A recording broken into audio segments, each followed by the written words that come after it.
Assalamualaikum warahmatullahi wabarakatuh. Innal hamdalillah nahmaduhu wa nasta'inuhu wa nastaghfiruh wa na'udzu billahi min shururi anfusina wa min sayyiati a'malina. May yahdihillahu fala mudilla lahu wa may yudlil fala hadiya lahu. Asyhadu an la ilaha illallah wahdahu la syarika lahu wa asyhadu anna Muhammadan abduhu wa rasuluhu la nabiyya ba'dahu. Allahumma shalli wa sallim ala Muhammad wa ala alihi wa sahbihi wa bawala. Qala Allah ta'ala fi kitabil karim, a'udzu billahi minasyaitonir rajim.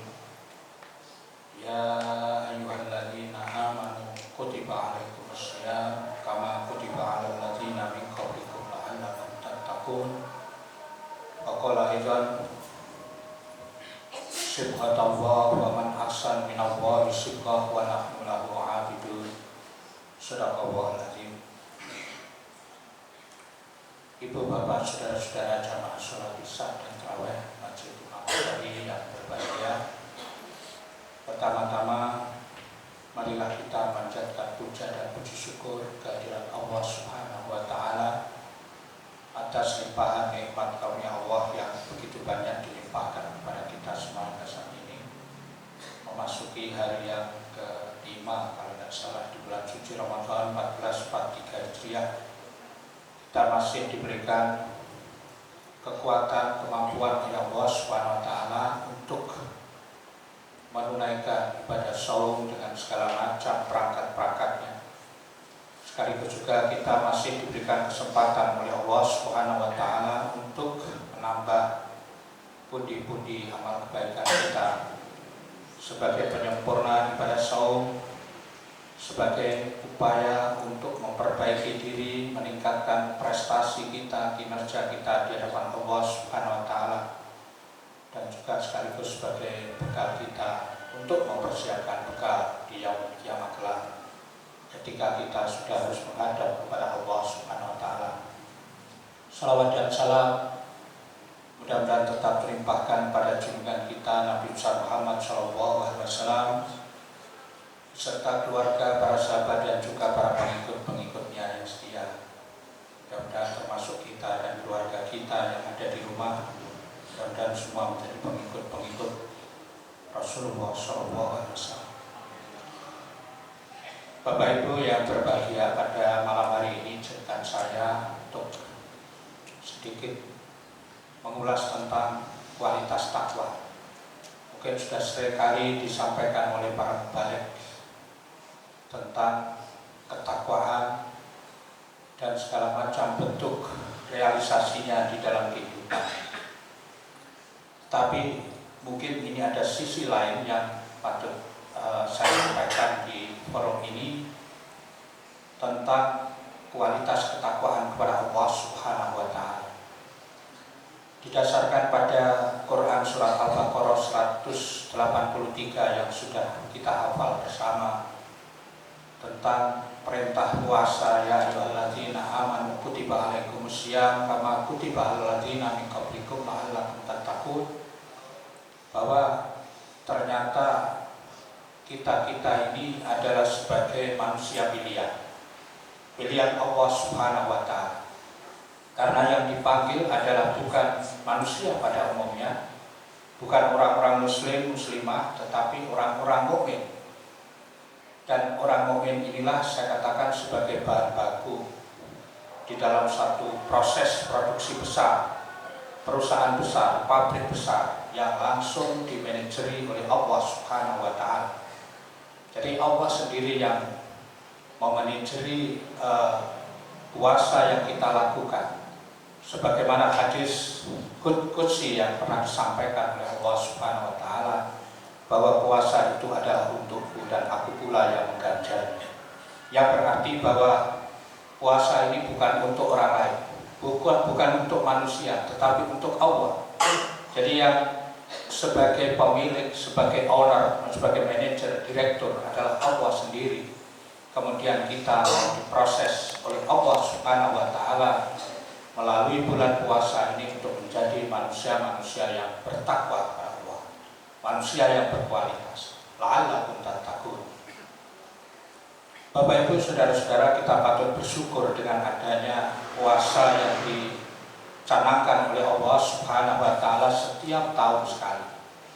Kita bisa bayangkan kalau seandainya puasa ini tidak ada dan mungkin tidak ada perintah SOP di dalam puasa itu, maka mungkin bisa jadi manusia ini akan mengalami kecelakaan, akan tersesat, akan kesasar dan lain sebagainya. Bagaikan kalau kendaraan itu tidak ada remnya, tidak ada kendalinya. Bapak Ibu yang dirahmati dan dimuliakan oleh Allah Subhanahu wa taala, jadi proses kita melaksanakan puasa ini sebenarnya upaya Allah Subhanahu wa taala untuk menjadikan diri kita menjadi manusia yang berkualitas, agar kita ini betul-betul tersibuk dengan sibuk Islamnya, betul-betul terpola dengan pola ketuhanan. Sebagaimana ayat Allah yang saya baca di awal tadi, Quran surat Al-Baqarah 138, Sibghatullah wa man ahsan minallahi sibghah wa nahnu lahu abidun. Sibghahnya Allah, celupan Allah, polanya Allah, wenternya Allah Subhanahu wa taala, dan siapakah yang lebih baik daripada polanya Allah. Pasti kita akan menyatakan, bisa menyatakan dan menyimpulkan bahwa polanya Allah Subhanahu wa taala itu yang terbaik. Tidak ada pola-pola yang lain yang lebih baik daripada polanya Allah Subhanahu wa taala. Kita patut bersyukur karena kita mau dibentuk oleh Allah, dipola oleh Allah, agar supaya kita benar-benar menjadi manusia yang berkualitas, manusia-manusia mulia, manusia yang berakhlakul karimah. Kalau dengan istilah sekarang, manusia yang berkepribadian, manusia yang berkarakter, dan lain sebagainya. Bapak Ibu saudara-saudara, ada satu penelitian. Penelitian ini tentang ketakwaan atau akhlakul karimah kalau kita kaitkan dengan ajaran Islam. Tapi penelitian ini dilakukan di Amerika terhadap orang-orang yang tidak beriman. Jadi yang diteliti itu adalah orang-orang yang tidak beriman, khususnya, dan juga orang-orang yang sudah punya keimanan dalam pengertian yang beragama selain Islam, termasuk orang-orang yang ateis, orang-orang yang tidak beragama. Badan Penyalur Tenaga Kerja di New York, Amerika telah menyelenggarakan psikotes terhadap 15.321 orang laki dan perempuan penganggur. Jadi yang diteliti adalah pengangguran, unemployment.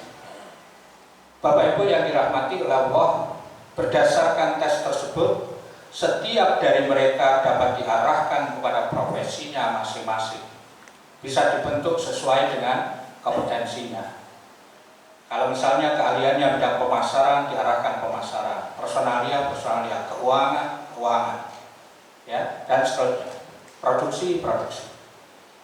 Tentunya hadirin sidang sholat tarawih yang berbahagia, pakarnya, ahlinya adalah Dr. Henry Lim, salah seorang psikologi eksperimental yang ditunjuk sebagai konsultan di dalam program ini. Setelah mengamati dari hasil penelitian, dia punya kesimpulan. Kesimpulannya sebagai berikut. Ini yang barangkali patut kita cermati bersama. Dia mengatakan sebagai berikut. Sekarang ini saya mulai menyadari akan pentingnya keimanan beragama bagi kehidupan manusia.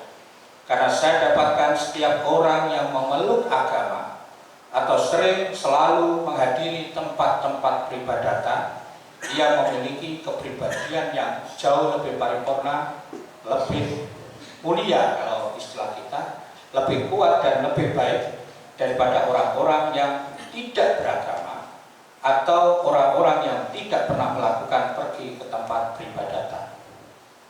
Bapak Ibu, ini kesimpulan yang menarik sekali, bahwa ternyata orang-orang yang dekat dengan tempat peribadatan, orang-orang yang taat terhadap ajarannya, ajaran agamanya, maka dia memiliki kepribadian yang sungguh luar biasa, kepribadian yang sangat kuat, kepribadian yang paripurna, yang sempurna dibandingkan orang-orang yang tidak pernah datang tempat peribadatan, barangkali orang-orang yang tidak beragama, orang-orang yang dikatakan secara umum liar, dan seterusnya. Orang yang beragama, Bapak Ibu yang dirahmati oleh Allah, termasuk orang-orang yang dibentuk dengan kuasa itu jelas akan memiliki kepribadian yang unggul, kualitas ketakwaan yang lebih sempurna dibandingkan orang-orang yang mereka tidak beragama. Kita amati sekarang ini di Eropa, Amerika, Prancis dan lain sebagainya, yang namanya gereja-gereja sudah mulai kosong dari jamaah, dan mereka sudah mulai mencari kebenaran. Starting pointnya mereka menjadi non-agama, ateis. Tapi dengan ateis pun mereka tidak puas. Mereka ingin mencari kebenaran. Ternyata alhamdulillah kebenaran itu ditemukan di dalam ajaran Islam. Sehingga mereka berbondong-bondong masuk Islam, Bapak Ibu, saudara-saudara. Sekarang ribuan, bahkan mungkin bisa dihitung jutaan. Para ahli mengatakan bahwa akhir zaman nanti, ini mohon maaf analisa saya, yang namanya matahari itu nanti akan terbit dari barat. Bukan berarti secara fisik mataharinya akan terbit dari barat, tetapi bisa jadi kebangkitan Islam itu akan muncul dari barat. Bapak Ibu saudara-saudara yang dirahmati dan dimuliakan oleh Allah Subhanahu wa taala, ini terjadi pada orang-orang yang tidak beriman atau orang-orang kafir yang ibadah atau agamanya tidak benar. Bisa dibayangkan Bapak Ibu yang dirahmati oleh Allah Subhanahu wa taala, betapa luar biasanya jika seseorang yang agamanya atau ibadahnya itu benar. Jadi kita sudah meyakini bahwa ajaran Islam ini agama yang diterima oleh Allah. Selain daripada agama Islam ditolak oleh Allah, kita harus yakin itu. Al-Imran ayat 19 dan Al-Imran ayat 85. Inna dina indallahil Islam. Kemudian yang 85-nya, wa may yabtaghi ghairal Islam dinan fala yuqbal minhu. Barang siapa yang mencari selain daripada Islam, selain daripada agama Islam, maka tidak akan diterima oleh Allah, akan ditolak oleh Allah Subhanahu wa taala. Bapak Ibu yang dirahmati oleh Allah, maka orang-orang Islam itu jelas akan memiliki kepribadian yang unggul. Karena apa? Sudah dipola dengan polanya Allah, sudah dibetter dengan betternya Allah, sesuai dengan ayat Quran ayat 100 Al-Baqarah 138 tadi. Dan orang yang demikian ini saya katakan orang yang jinak, tidak liar, mudah diatur. Tapi orang-orang yang sulit diatur, yang sakarpe dewe, mohon maaf, saya katakan liar, orang-orang yang demikian ini, mohon maaf, bisa jadi orang-orang yang tersesat, orang-orang yang kesasar. Bapak Ibu yang dirahmati dan dimuliakan oleh Allah, manusia muslim atau mukmin sejati itu memiliki kepribadian yang anggun, kepribadian yang prima, yang paripurna, yang ditandai dengan hubungannya kepada Allah Subhanahu wa taala secara vertikal baik. Demikian juga hubungan kepada sesama manusia juga baik, horizontalnya baik. Dia tidak menunjukkan saleh secara individual saja, tetapi juga saleh secara sosial. Ini yang penting. Ada satu keseimbangan antara kehidupan pribadinya, dia ingin membentuk dirinya menjadi orang-orang yang saleh secara pribadi, tapi juga bagaimana dia bisa menciptakan sosialnya juga baik, saleh secara sosial. Bapak Ibu yang dirahmati dan dimuliakan oleh Allah Subhanahu wa taala, yang terakhir terkait dengan ketakwaan ini. Kalau takwa itu kita anggap sebagai variabel, maka pecahan-pecahannya, derivatifnya, faktor dan indikatornya atau itemnya harus sesuai dengan ajaran Al-Quran, dengan sunnah Rasulullah SAW. Maka di dalam kajian ini sebenarnya sangat luas, tetapi bisa saya ringkas. Terkait dengan masalah ketakwaan ini akan muncul yang pertama dalam sikap dan perbuatannya dan perilakunya. Orang yang bertakwa itu pasti tawadhu, ada ketundukan, ada rendah hati, tidak sombong, tidak angkuh, tidak congkak. Itu adalah ciri orang yang bertakwa. Suka memaafkan kesalahan orang, kemudian jujur, kasih sayang, sabar, dan tawakal. Termasuk juga zuhud terhadap dunia. Artinya apa? Lebih berorientasi pada spirit akhirat, kepentingan akhirat daripada kepentingan dunia. Itu zuhud. Kemudian wirahi. Wirahi itu adalah punya sikap hati-hati untuk tidak mendekat yang namanya dosa. Dosa sekecil apapun dia tidak akan mendekat, apalagi dosa yang besar. Itu yang pertama. Yang kedua, takwa akan muncul dalam pola pergaulan, budaya, kebiasaan, minuman, makanan, pakaian, dan keluarga. Pasti akan nampak itu. Kita akan bisa bedakan, oh orang ini Islami, orang ini tidak Islami. Nampak dari mana? Dari kebiasaannya, dari budayanya, dari pakaiannya, dari minumannya, dan lain sebagainya. Itu akan kita lihat di sana. Yang ketiga, takwa akan muncul dalam menjalankan amanah yang diberikan Allah maupun yang diberikan oleh sesama manusia. Amanah yang diberikan oleh Allah tidak akan ditelantarkan, demikian juga amanah yang diberikan oleh sesama manusia. Dia akan bersikap selaku adil, tidak zalim, tidak hipokrit, tidak munafik, dan lain sebagainya.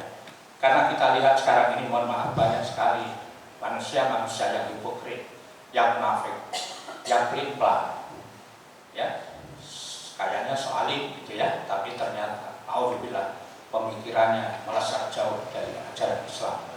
Bapak Ibu yang dirahmati oleh Allah, yang keempat, takwa akan muncul dalam amar ma'ruf nahi munkar. Orang yang bertakwa itu pasti punya tanggung jawab untuk menegakkan amar ma'ruf nahi munkar di tengah-tengah umat manusia. Kalau dia tidak menegakkan amar ma'ruf hanya untuk mementingkan dirinya sendiri, dikatakan oleh Rasulullah dalam hadisnya sebagai setan bisu. Kita nggak mau dikatakan setan atau iblis.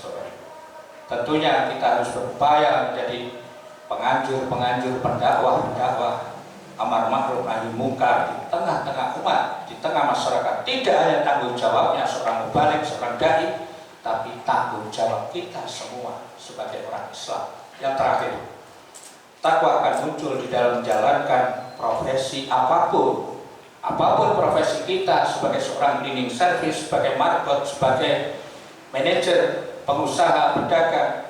Kita harus sesuaikan dengan ajaran Allah dan sunnah Rasulullah SAW. Maka insya Allah, kalau kita bisa menciptakan diri kita menjadi insan yang berkualitas, insan yang bertakwa, dengan didikan Ramadan ini, kita akan menjadi orang-orang yang jaya, yang beruntung di dalam kehidupan kita dunia dan akhirat. Wassalamualaikum warahmatullahi wabarakatuh.